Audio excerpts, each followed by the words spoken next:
کچھ ہمارے جیسے مستقل موضوعات ہیں اس پہ آپ کی سخت تنقید بھی موجود ہے، جیسے تصوف پہ آپ کی خاص سخت تنقید ہے، آج جاتے جاتے اس کی بھی تھوڑی سی اگر تفصیل بتائیں کیوں؟ بھائی تصوف پہ تنقید جیسے غداری پہ تنقید کی طرح ہے. جیسے ہم پاکستانی ہیں نا، تو پاکستان کا جھنڈا اٹھائے غداروں کو دیکھیں گے تو تنقید کریں گے نا. تو مروجہ تصوف کے اکثر مظاہر، چاہے وہ علمی ہوں، چاہے عملی اور اخلاقی اور تربیتی ہوں، یہ سب حب دنیا کی دلدل میں دھسے ہوئے ہیں. اور علمی تصوف تو خیر اب رہ ہی نہیں گیا کیونکہ اس کی صلاحیت ہی نہیں رہ گئی. تو لیکن جو تصوف کا ایک عام جو پیری مریدی، روایتی پیری مریدی کا جو ایک جواز تھا، یعنی اخلاقی تربیت اور اللہ سے تعلق میں نیت کا خالص ہونا اور ذکر وغیرہ میں لذت محسوس کرنا، یہ دین کے تقاضے ہیں نا سب. بے شک. تو صوفی اس کو زیادہ اچھی طرح پوری کروا دیتے تھے عوام سے، کہ قرآن شریف سمجھ میں نہیں آ رہا لیکن رو رہا ہے آدمی، یہ صوفیوں کی برکت بھی. تو یہ سب پہلے زمانے میں تھا. لیکن اب تصوف پیری مریدی تک محدود ہے اور اسی سے مشروط ہے. یہ تصوف سے پہلا انحراف. تصوف اپنے بنیادی دعوے میں، یعنی کہ اپنی جسٹیفیکیشن، کیونکہ تصوف مین میڈ ہے، جی یہ کوئی ریویلڈ وہ تھوڑی ہے ڈسپلن. جی بالکل. تو یہ اعتبارات کا مجموعہ ہے.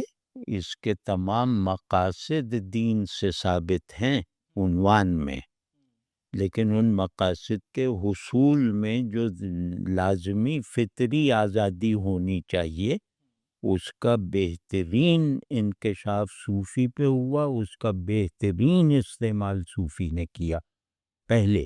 یعنی کہ نماز ہے، اب نماز تو پڑھنی ہے، اب اس میں تو کوئی اختلاف نہیں، نماز اچھی کیسے کریں. اب اس میں کوئی نماز کے حکم میں یہ داخل نہیں ہے کہ نماز اچھی پڑھو اور ایسے پڑھو تو اچھی ہوگی. ٹھیک ہے نا، یعنی کہ آدمی کو تفصیل اپنی انفرادیت کے ساتھ دینی پڑتی ہے عبادات میں، جی اور تفصیل اپنی اجتماعی کانٹیکس اور ہسٹوریکل کانٹیکس میں دینی پڑتی ہے احکام میں. صحیح. تو یہ نیچرل ہے، جو چیز بدیہی اور فطری ہو اسے کسی دلیل اور نص کی ضرورت نہیں ہے، کیونکہ وہ سیلف ایویڈنٹ ہے. بے شک. تو آدمی کس طرح اپنے عقائد میں سچا ہو سکتا ہے، کس طرح اپنی عبادت کو احوال کی تائید فراہم کر سکتا ہے، احساسات کے تموج کے ساتھ رکھ سکتا ہے، وہ ہر آدمی کا نظام الگ الگ ہو سکتا ہے. کوئی شربت پی کو ہو جائے، کوئی چائے پی کو ہو جائے، اس میں سب اچھا ہے. واضح ہے نا. تو بے شک. تصوف مقاصد دین کے انفرادی باطنی مقاصد کو حاصل کرنے کے لیے خود اللہ کی بنائی ہوئی فطرت نے آزادی دے رکھی ہے.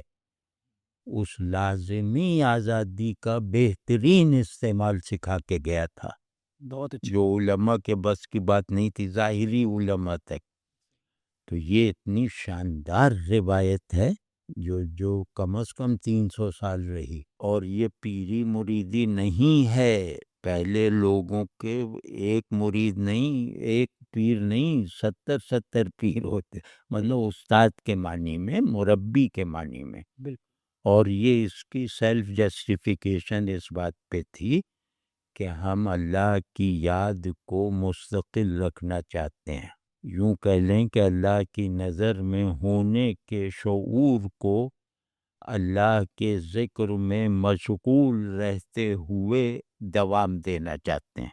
کہ یہ کون سی غیر دینی بات ہے؟ ٹھیک ہے نا. بالکل. اور اس کے لیے، اس حالت کو حاصل کرنے کے لیے ضروری ہے کہ حب دنیا سے بچا جائے بالکل. اور نوافل اور تلاوت کی کثرت کی جائے، اور خاص لوگ خود کو گوشہ گیر کریں، کچھ لوگ کہ آؤ ہماری طرف، وہ باہر نہ نکلیں، مطلب وہ دنیاوی زندگی کے جمیلوں میں نہ پڑیں، دنیا میں رہتے ہوئے۔ تو یہ انہوں نے جس طرح نبھا کے دکھائی ہے، ورنہ تو علماء کا رجحان تو دربار کی طرف ہو جاتا اگر صوفی نہ ہوتا۔ زہد کی روایت علمی کتابوں میں سے غائب کر دی جاتی ہے، تو زہد، دوام ذکر اور اللہ کی طرف ایک مستقل یکسوئی کا ارادہ، ٹھیک ہے نا، بے شک یہ تصوف کی سیلف جسٹیفیکیشن ہے جی کہ ہم اس کو ہر آدمی کی طبیعت وغیرہ کا لحاظ رکھتے ہوئے ہر آدمی کے لیے ممکن بنائیں گے۔ اب ہوا یہ کہ سلسلے بن گئے، سلسلے پیری مریدی کی بنیاد پہ بنے، پھر رفتہ رفتہ تصوف جو ہے وہ پیری مریدی سے مشروط ہو گیا، یعنی مجھے اپنے تزکیے وغیرہ کے لیے کسی پیر سے بیعت لازم ہو گئی، بلکہ اس کو شرعی اصطلاح میں کہا جانے لگا کہ پیر کو پکڑنا واجب ہے، فرض ہے۔ تو اس سے یہ ہوا کہ ایک شخصیت پرستی نے کو راستہ ملا، جس میں پیر بھی شامل ہے اپنی غرض سے کہ یہ مجھے ماڈل بنا لے، مجھے مکمل طور پہ حاکم بنا لے۔ صحیح، تو پھر ایک پاور اسٹرکچرنگ ہونے لگی پیری مریدی کی بنیاد پہ، اور کہ پیر آقا ہم غلام، پیر امام ہم مقتدی وغیرہ، پیر انفالیبل ہم گنہگار وغیرہ وغیرہ۔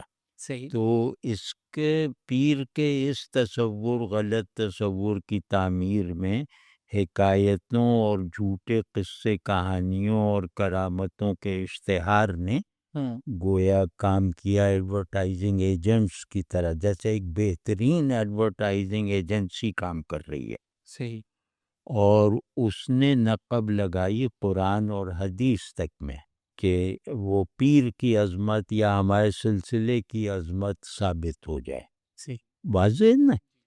تو اس میں اگر کوئی آدمی، میں فرض کیا اللہ نہ کرے کہ خدا نہ خواستہ میں اپنی مرکزیت یعنی اپنی بڑائی کو مقصد بنا لوں، اپنی تمام صلاحیتیں اس بات پہ کھپا دوں کہ آپ مجھے اپنا بڑا مان لیں، یعنی آپ میرے محکوم ہو جائیں، تو وہ سمجھیں کہ وہ نفسیاتی سانچہ پیر کا بن گیا۔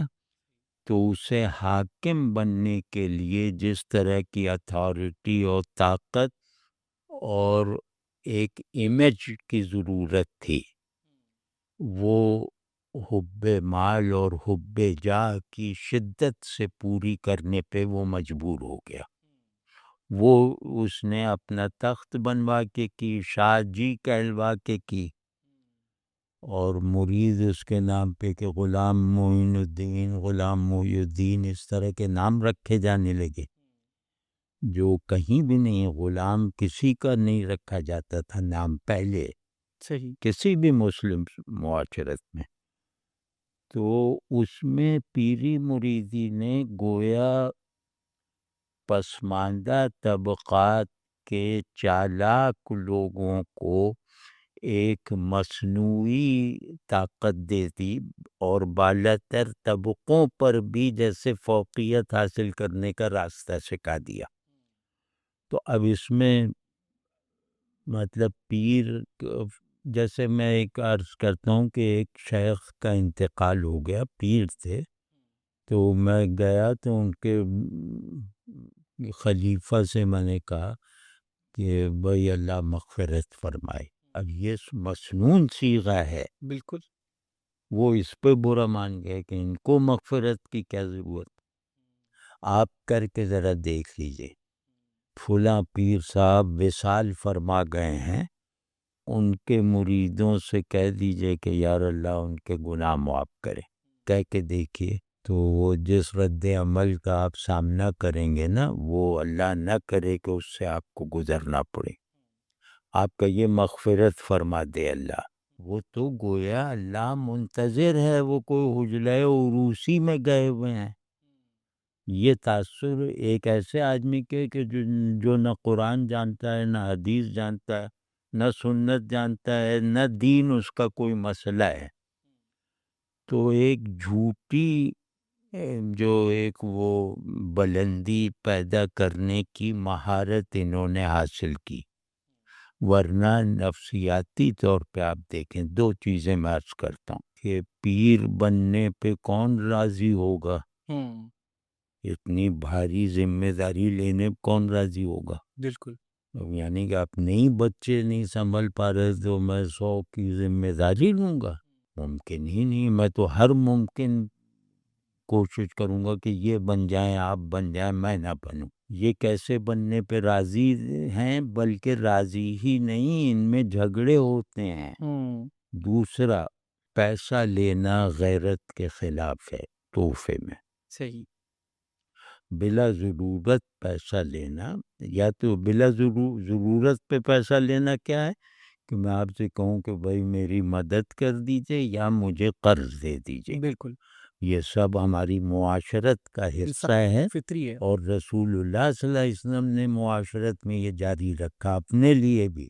صحیح، بھائی قرض لیے نا تو اس وقت تو ٹھیک ہے بھائی آپ مجھے دے دیجئے، میں نے آپ سے مانگا ہے، اب مجھے ضرورت نہیں ہے اور میرا چھوٹا آ کے مجھے پیسہ تھمائے، کیوں مرید ظاہر چھوٹا ہی ہے، بالکل یہ تو میں اپنی اولاد کو اجازت نہیں دوں گا، یعنی اس بچے کو بھی اجازت نہیں دوں گا جو گھر کا خرچ اور میرا خرچ بھی چلا رہا ہے کہ وہ ڈائریکٹ آ کے مجھے پیسہ تھمائے، یہ غیرت کے خلاف ہے۔ تو جو چیز غیرت کے خلاف ہو وہ شرع میں حرام مطلق ہو جاتی ہے، یعنی شرع کی مطلوب غیرت کے خلاف ورزی، تو یہ کیسے روا رکھی گئی؟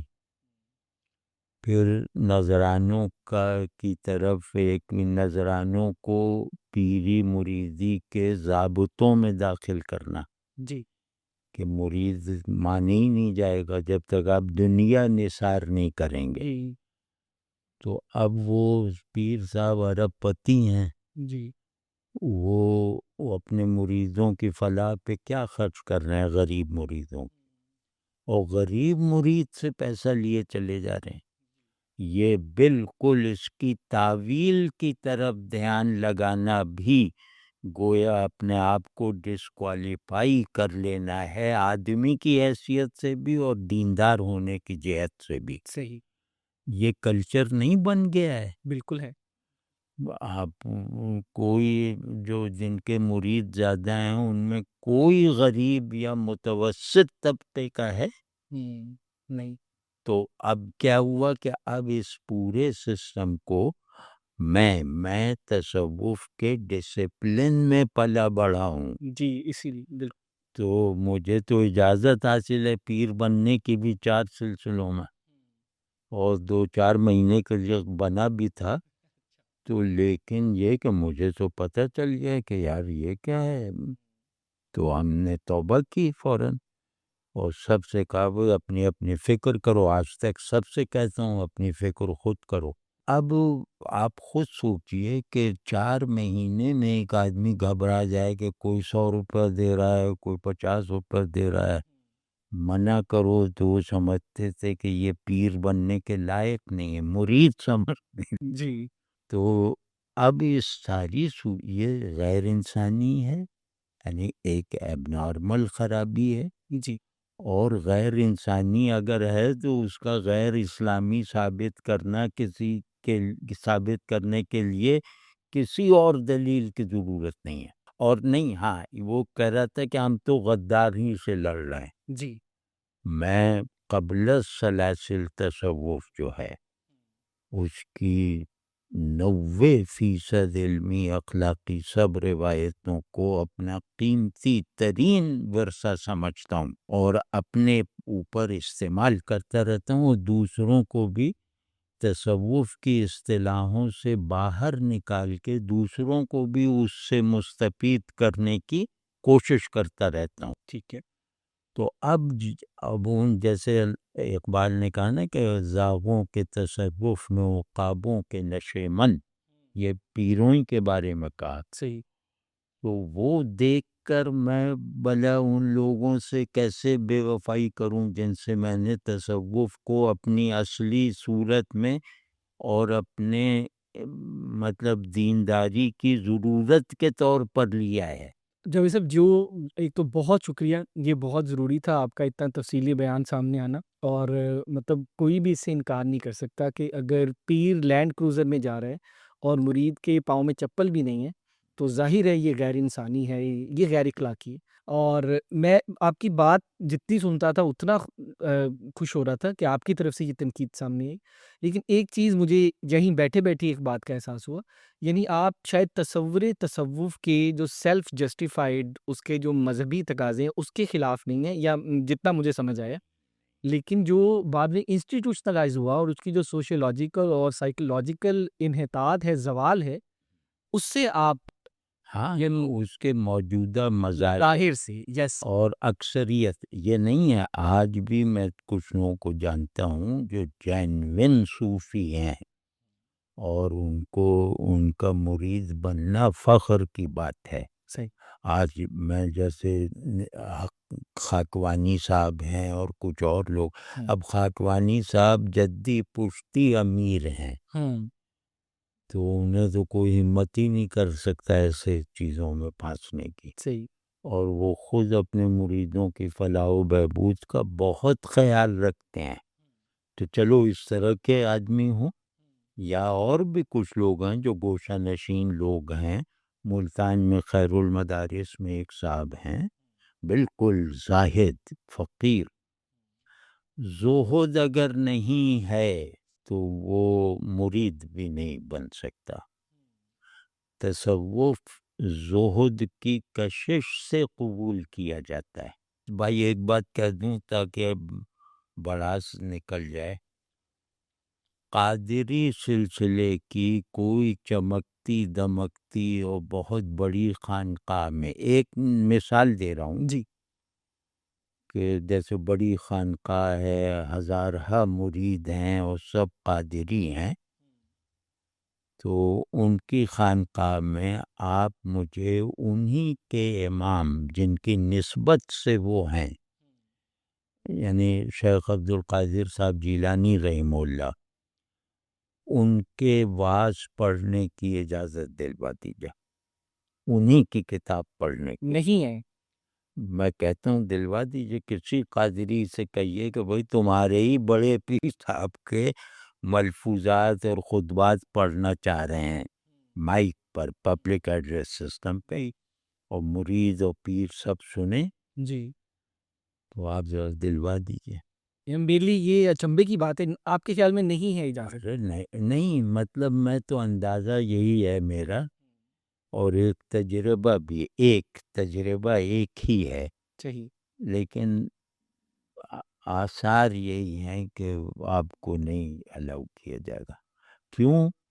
کیونکہ ان کے خطبات صوفیانہ ہیں ہی نہیں، وہ تو یہ کہ او دنیا کے بندے، او مال کی ہوس میں مبتلا، اے بڑائی کے لیے اپنی غیرت کو قربان کر دینے والے، او اللہ کے غدار، گناہوں پر ندامت سے محروم، او سرکش، اس طرح تو بات کر۔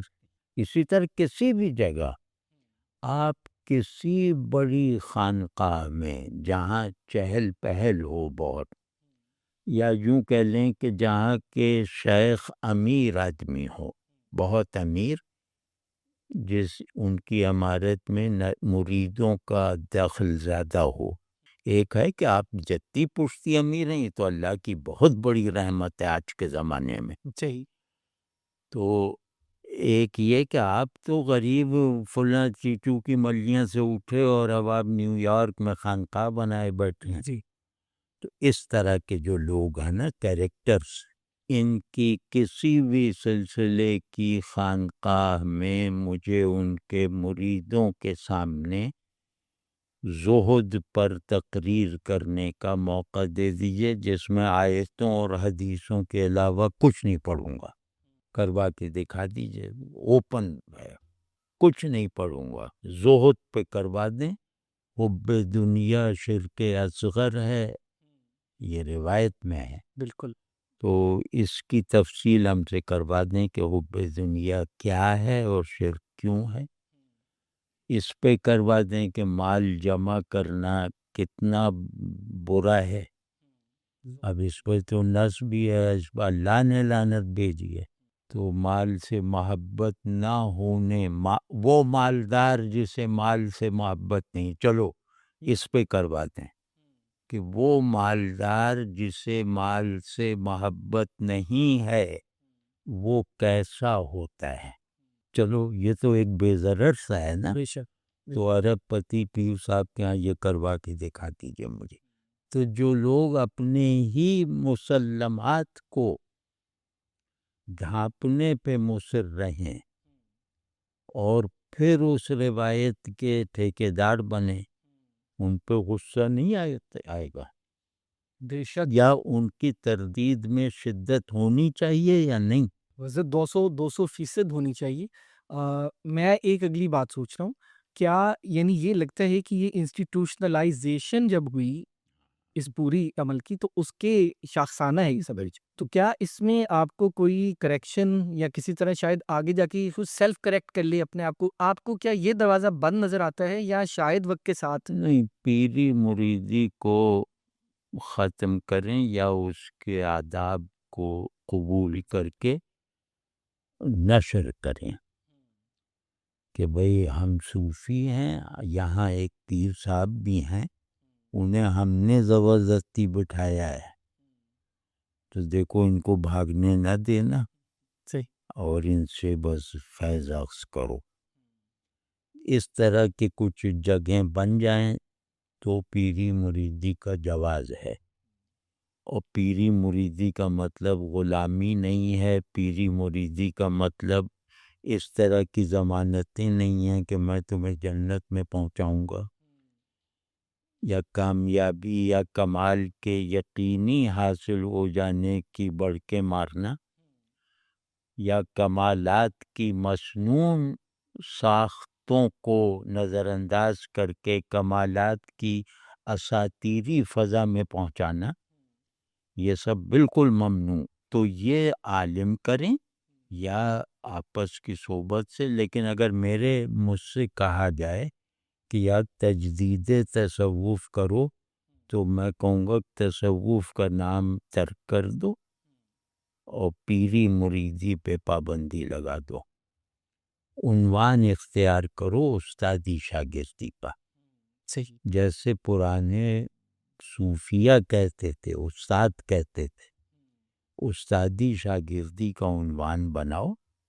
اور پیر صاحب اگر دنیا میں ان کا کوئی کام کاج نہیں ہے، ذریعہ آمدنی نہیں ہے، تو وہ میں اور آپ ان کی آمدنی کا بندوبست کریں معروف طریقے سے. جیسے مولانا اشرف علی تھانوی صاحب میں تھا کہ وہ باقاعدہ ہوتا تھا کہ اب یہ لوگ ماہانہ اٹھائیں گے، پھر اگلے مہینے یہ لوگ، اور اس پر اضافہ نہیں ہونے دیتے تھے، پھر وہ کوئی اور چیز قبول نہیں کرتے تھے. تو یہ ٹھیک ہے، یہ مطابق قرآن ہے کہ بھئی جن کو ہمارے کاموں نے روک رکھا ہے معاش کے اصول سے، تو تم ان پر، وہ تمہارے ذمے ہیں. صحیح. تو بہت بڑے بڑے لوگوں کو ایسے ہی رکھا ہے نا ہماری امت نے کہ بھئی آپ کاروبار کریں گے تو ہمارا نقصان ہے. تو وہ اب اس میں ٹھیک ہے، صحیح. وہ آپ ان کو اپنے سے بہتر طرح سے چاہے رکھیں، لیکن یہ واضح ہونا چاہیے. مال کا حاصل ہونا معروف طریقے سے ہونا چاہیے. صحیح معروف طریقہ یہ کہ یہ میرا کاروبار، یہ میری ملازمت، یہ میری تنخواہ، یہ میری آمدنی، صحیح یا یہ سب میں نہیں کر سکتا اپنی بڑی ذمہ داری کی وجہ سے، تو اب یہ صاحب مجھے اتنا دیتے ہیں، یہ صاحب بجلی کا بل دیتے ہیں، صحیح یہ صاحب بچوں کی فیس دیتے ہیں، یہ صاحب کپڑا بنواتے ہیں، وغیرہ وغیرہ. یہ بالکل چوکھٹ پہ لگا ہونا، مطلب واضح ہونا چاہیے. اور اس پورے سسٹم سے باہر آ کے کوئی عقیدت مند گاڑی کی چابی وغیرہ تھمائے گا تو اول تو وہ اس کی ہمت نہیں کر سکے گا اس مزاج کی وجہ سے، اور اگر کوئی ناواقف آدمی کوئی مالی مدد وغیرہ، مالی اعانت یا کیا کہتے ہیں نذرانہ وغیرہ دے گا تو وہاں بیٹھے ہوئے لوگ اسے ڈانٹ کے بھگا دیں گے. پیر صاحب کے منع کرنے کی نوبت بعد میں آئے گی. بھائی میرے والد کو ادھر ادھر کے لوگ دینے لگے ہیں تو میں کہوں گا کہ میں مر گیا ہوں، ہاں بے شک. تو مرید بھی کہیں گے کہ ہم مر گئے ہیں کیا. بس یہ ہے، ہر چیز بالکل ڈے لائٹ میں رکھو. جو صاحب اسی سے یعنی کیونکہ یہ ٹاپک اتنا امپورٹنٹ ہے، دیکھیے یہ لگتا ایسا ہے کہ جس طرح ہماری پچھلی 300-400-500 سال میں علمی فکری روایت زوال پذیر ہوئی، ہم اپنے کہہ لیجیے یونیورسلز کو ڈیفینڈ نہیں کر سکے، اپنا تصور انسان، اپنا تصور کائنات یہ ڈیفینڈ نہیں کر سکے. اسی طرح ہم یہ انسٹیٹیوشن بھی ظاہر ہے ایک اوور آل جو مسلم امہ کا زوال ہے یہ اسی کی ایک کڑی لگتا ہے. تو یعنی یہ انسٹیٹیوشن بھی فیل ہوا چونکہ ہمارا overall world view fail ہوا. ورلڈ ویو فیل نہیں ہوا، یوں کہہ لیں کہ ہم جس چیز کے کو ڈیفینڈ کرنے نکلے ہیں اس چیز کو کبھی اون ہی نہیں کیا. جی تو اب جس چیز کو میں نے اون ہی نہیں کیا تو اب میں ڈیفینڈ کرنے نکلوں تو بھلا سے جو بھی حملہ ہو جائے مجھ پہ کیا اثر پڑے گا. جو میری اگلی یعنی میری لاجک کی اگلی کڑی یہی ہے کہ یہ صرف اس ایک انسٹیٹیوشن کا قصور تو نہیں ہوا نا، ہمارا عالم بھی اسی میں شریک تھا، ہمارا کوئی بھی علمی جو یعنی صرف اس کو مورد الزام ٹھہرانا ایز این انسٹیٹیوشن. نہیں نہیں وہ نہیں، ہم تو ایک مجموعی زوال کا ایک محدود مظہر دیکھ رہے ہیں. ہاں اس زوال نے ہر روایت کو متاثر کیا. آج جو عالم ہیں ان میں کتنے غریب نظر آتے جی بالکل کسی بھی مسلک میں، ہاں نہیں ہے. اور ان اس کی مذہبی اسکلز کی طرف لوگ زیادہ رجوع کرتے ہیں اور ماہر ہو کے نکلتے ہیں جہاں جس کی مارکیٹ ویلیو زیادہ ہے. جی پہلے ہمارے یہاں وہ واعظوں کا ایک طبقہ تھا ہماری روایت میں، پہلے جی بہت پہلے، کیونکہ وہ عوام کو واعظ کرتے تھے، کہانیاں قصے کہانیاں سناتے تھے تو وہیں پہ لوگ انہیں پیسے دیتے تھے بالکل. اور یہ رواج بنا ہوا تھا. تو جب بڑے علماء کے آ جانے سے یا ان علاقوں میں آ جانے سے ان کا بازار ٹھپ ہوا تو واعظی کی روایت ختم ہو گئی یا نہیں ہوئی؟ ہو گئی بالکل. ورنہ تو واعظ کے تو امام ابو حنیفہ کو بھی ڈانٹ دیتے تھے. تو وہ ایک واعظ تھے، ان کا نام تھا شاید ابو زرعہ، وہ کوفے میں بہت دمشق یا کوفے کہیں پر جہاں امام ابو حنیفہ رہتے تھے وہاں بڑے واعظ تھے، بہت بڑے. صحیح. تو امام صاحب کی والدہ جو ہیں وہ ان کی معتقد تھیں اور یہ خود امام بن چکے تھے.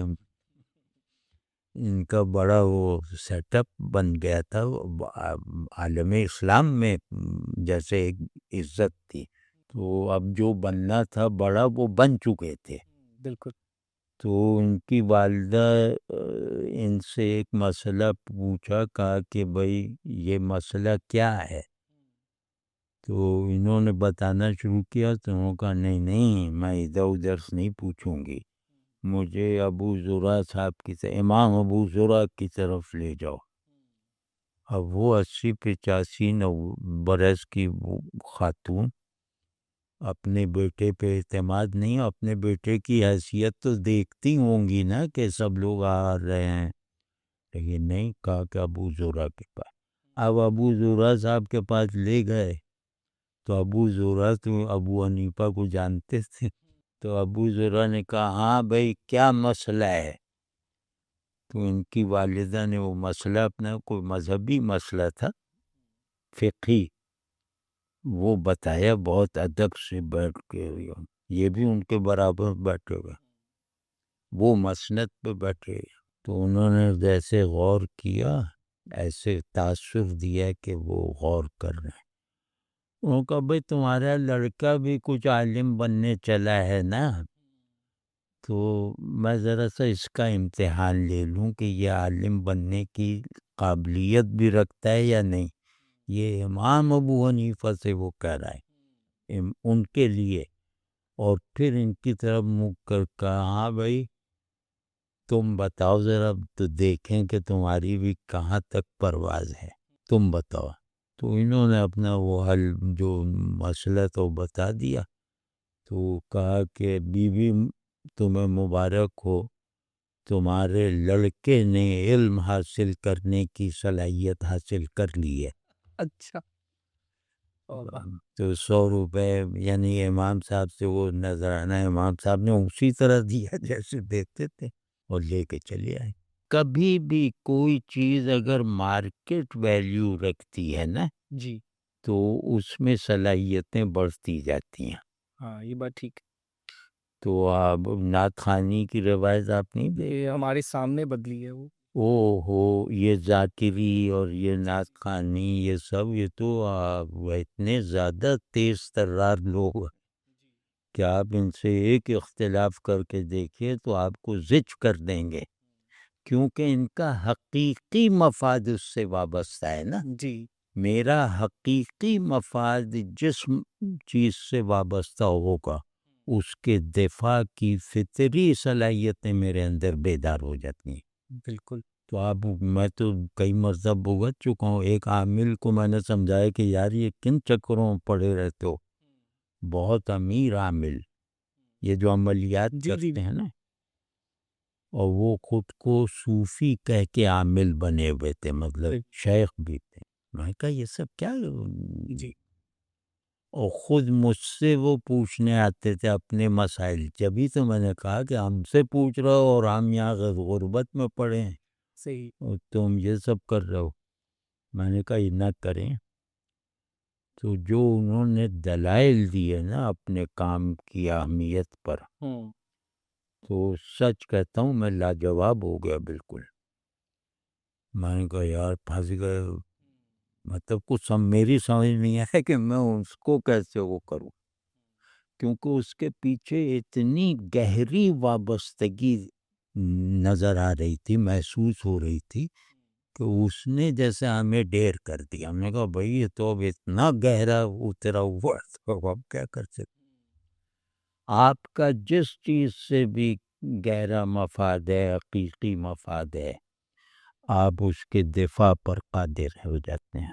آپ کر کے دیکھیے نا، کسی ناخواں بلا کہی کہ یار یہ کیا وہ پیسے برس رہے ہیں اور یہ وہ، پھر دیکھیے آپ کا وہ کیا حشر کرتا ہے، وہ پتہ نہیں کتنی حدیثیں لے آئے گا۔ ان لوگوں کا ایک ٹول وہ ہوتا ہے، ٹول کٹ، جی جی اس میں سے نکال کے فٹافٹ جواب دے دیتے ہیں، کر کے دیکھ لیجیے آپ۔ اسی طرح مارکیٹ ویلیو دو طرح ہوتی ہے، ایک پیسوں کی شکل میں، تو جو ذرا گھٹیا شخصیت کے ہوتے ہیں وہ اس کو بنا لیتے ہیں اپنا مقصود، یعنی جن کی شخصیت میں ایک گھٹیا پن ہو۔ کچھ لوگ برے ہوتے ہیں لیکن ان کی شخصیت میں وہ والا بازاری پن نہیں ہوتا، وہ مجاہد لیڈر اور اس طرح بن جاتے ہیں، تو اس میں کیا ہے کو بڑے بن گئے۔ دیکھیں مجھے آپ ایک پیسے سے بھی محروم کر کے مجھے سارے پاکستان کو میرے آگے جھکا دیں، جی تو پیسہ ویسا لعنت بھیجوں گا، بہت مزے ہیں، پھر کیا ہے، ٹھیک ہے نا، لوگ میری ہیبت محسوس کریں۔ یہ بڑی جو جس شخصیت میں ایول ہو لیکن گھٹیا پن نہ ہو، وہ چنگیز بنے گا، وہ امبانی نہیں بنے گا۔ تو وہ میں نے خود تجربہ کیا۔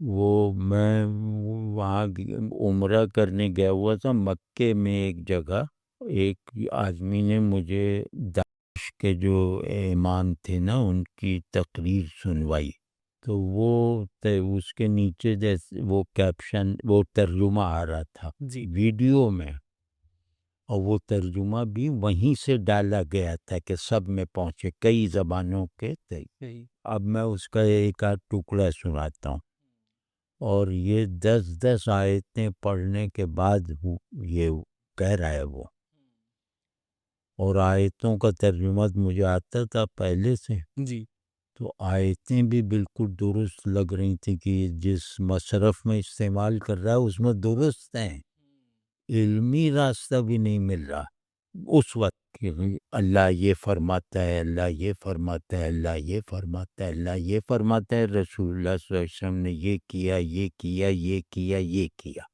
اب یہ پورا دین کا نظام استناد پورا ہو گیا نا۔ شک دونوں پلرز ہیں۔ ہاں، اب وہ کہہ رہا ہے کہ لوگ ہم سے کہتے ہیں کہ تم مسلمانوں کو کیوں مارتے ہو، کیونکہ انہوں نے زیادہ مسلمان ہی مارے نا۔ بے شک تو میں آج اس کا جواب دیتا ہوں، اور سارے عالم اسلام کے تمام علماء کو دعوت دیتا ہوں امان کے ساتھ، یہ لفظ استعمال کیا کہ وہ ان کی ریاست قائم ہو گئی تھی نا، کہ وہ یہاں آئیں اور اکیلے مجھ سے مناظرہ کر لیں قرآن پر، کہ اتنی تعداد میں آئیں اور آ کے مجھ سے اکیلا، میں انجینئر ہوں، میں عالم نہیں ہوں، لیکن میں اللہ کا بندہ ہوں، قرآن سے مخلص ہوں، تو وہ آ کے بتائیں کہ وہ قرآن کتنا سمجھتے ہیں۔ تو اب اتنے بڑا ماحول بنا دیا، اب ہم بیٹھے ہوئے ہیں۔ اب اس نے اس کے بعد یہ کہا کہ یہ غدار لوگ کہتے ہیں علماء کہ تم مسلمانوں کو کیوں مارتے ہو تم لوگ، تو کہنے مسلمان ہے کہاں؟ مسلمانوں کے دو بڑے گروہ ہیں، شیعہ اور سنی، تو شیعہ مشرکین مکہ ہیں اور سنی منافقین مدینہ ہیں، یعنی شیعوں میں وہ سب ہے نا یا علی وغیرہ، وہ مشرکین مکہ ہیں، اور سنی جہاد سے بھاگتے ہیں۔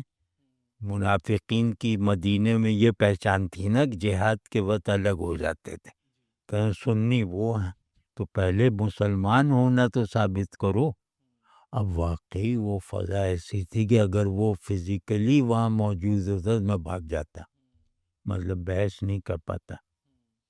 یہ ہوتا ہے حقیقی مفاد اور اس کا تحفظ، اس کا حقیقی مفاد یہ، ورنہ یہ جملہ کوئی مہذب آدمی کہے گا کہ ساری دنیا کے عالم آ جائیں، مجھ اکیلے سے مناظرہ کر لیں، تو بہت زیادہ مسائل ہیں یار۔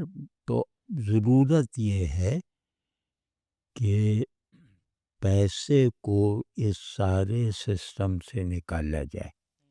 بڑائی کا چلو ہمارے پاس چیک نہیں ہے زیادہ، جی تو وہ تو محدود پیمانے پہ رہے گا، اور وہ پکڑا بھی جائے گا، وہ بڑے بڑے دعوے کرے گا۔ جی پیسے کو آپ اگر نکال دیں نا کہ اس میں پیسہ بہت ہے، وہ پھر ہم کچھ سدھر جائیں گے، پھر حقیقی لوگ آگے آئیں گے، یعنی مرید بھی حقیقی سامنے آئیں گے۔ ہمارے یہاں مرید بھی جعلی ہے، وہ کیسی؟ اس کا کوئی وہ اللہ کا طالب و نجات کا خواہاں تھوڑی ہے، وہ تو شارٹ کٹ کی تلاش میں کہ یہ تعویذ دیں گے تو پیسہ مل جائے گا، یہ سفارش کر دیں گے تو تھانے سے رہائی مل جائے گی، اور باقی جنت دوزخ تو یہ ہیں نا، یہ ہمیں اپنے ساتھ جنت میں لے جائیں گے۔ بس مرید کا آپ کے بس یہ اتنا مفاد ہے، تو مرید بھی صادق ملیں گے اور پیر بھی کمپیٹنٹ ہوگا، آپ اس میں سے پیسہ نکال دیجیے۔ لندن جاتے ہی یہ شیعہ ذاکر کیوں بہت بلند آہنگ ہو جاتی؟ بالکل سبب یہ پیسہ دینا بند کر دو، تو وہ تھوڑا سا جھجکے، اور پھر انہوں نے تائید کی کہ واقعی کیا وجہ ہے کہ سیستانی ماڈل نہیں بن پا رہے؟ سیستانی زاہدوں کے سردار ہیں، جی اس وقت کی اور وہ زہد کی کلاسیکی روایت کے کمالات کے ساتھ ہیں. آپ صرف زود پہ رہیے. جی بالکل.